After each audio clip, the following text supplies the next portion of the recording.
ایک باحجاب خاتون میٹرو میں سوار ہوئی۔ دروازے سے گزرتے ہوئے اس کی چادر ایک جگہ اٹک گئی، جس سے خاتون لڑکھڑائی۔ ایک خاتون جس نے نامناسب اور تنگ لباس پہنا ہوا تھا چیخ کر بولی، یہ کیا کر رہی ہو اور کس طرح کا لباس پہنا ہوا ہے اس گرمی میں؟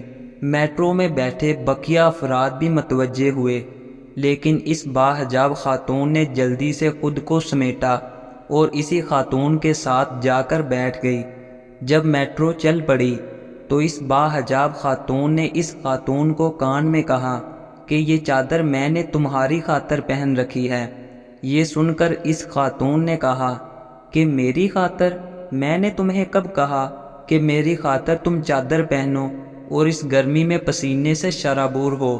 اس نے کہا، بالکل میں نے یہ لباس تمہاری خاطر پہنا ہے تاکہ اگر ایک دن تمہارا شوہر جس نے تم سے نکاح کیا ہے اور عہد کیا ہے کہ وہ تمہارے علاوہ کسی اور خاتون کی طرف نظر اٹھا کر نہیں دیکھے گا، کبھی تم سے بے وفائی نہ کرے اور میری طرف متوجہ نہ ہو، کبھی میرے حسن کی طرف مائل ہو کر اس کا دل تم سے اچاٹ نہ ہو اور تمہاری ازدواجی زندگی خراب نہ ہو، اس کی توجہ فقط تمہاری ذات تک محدود رہے۔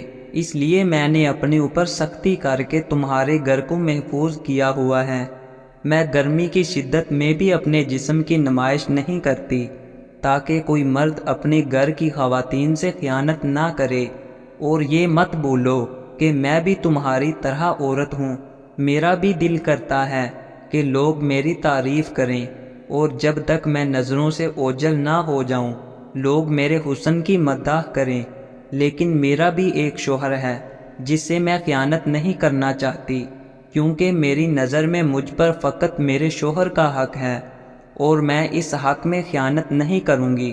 اگر اس عہد میں وفا کرتی ہوں تو میرا شوہر بھی مجھ سے کبھی خیانت نہیں کرے گا اور کسی خاتون کی جانب نظریں اٹھا کر نہیں دیکھے گا۔ لیکن تم جیسی عورتوں نے کہ جن کے گھروں کی حفاظت ہم اپنے حجاب سے کرتی ہیں، اپنے جسموں کی نمائش کر کے مردوں کو اپنی طرف متوجہ کرتی ہیں اور اپنے حسن کی طرف لبھاتی ہیں، مردوں کی ایک ایک نظر کی بھیک مانگتی ہیں۔ اب تم بتاؤ، افسوس مجھ پر کرنا چاہیے یا مجھے تم پر؟ یہ سن کر وہ خاتون شرمندہ ہوئی اور اس نے کہا کہ کبھی میں نے اس معاملے کو اس زاویے سے نہیں دیکھا تھا۔ اس حقیقت کو مغربی خاتون سمجھ چکی ہیں اور وہ حجاب جیسی نعمت کو ترک کر کے اسلام کی طرف مائل ہو رہی ہیں۔ مغرب میں خاندانی نظام تباہ و برباد ہو چکا ہے، مرد کو عورت پر اعتماد نہیں اور عورت کو مرد پر اعتبار نہیں۔ آخر میں یہ کہنا بھی ضروری ہوگا کہ دین اسلام نے فقط عورت کو ہی حجاب کا پابند نہیں کیا، بلکہ مرد کو بھی حکم دیا ہے کہ وہ اپنی نظریں جھکا کر رہے۔ آج کل یہ ہمارے لیے بہت بڑا المیہ ہے جس پہ سنجیدگی کے ساتھ غور و فکر کی ضرورت ہے۔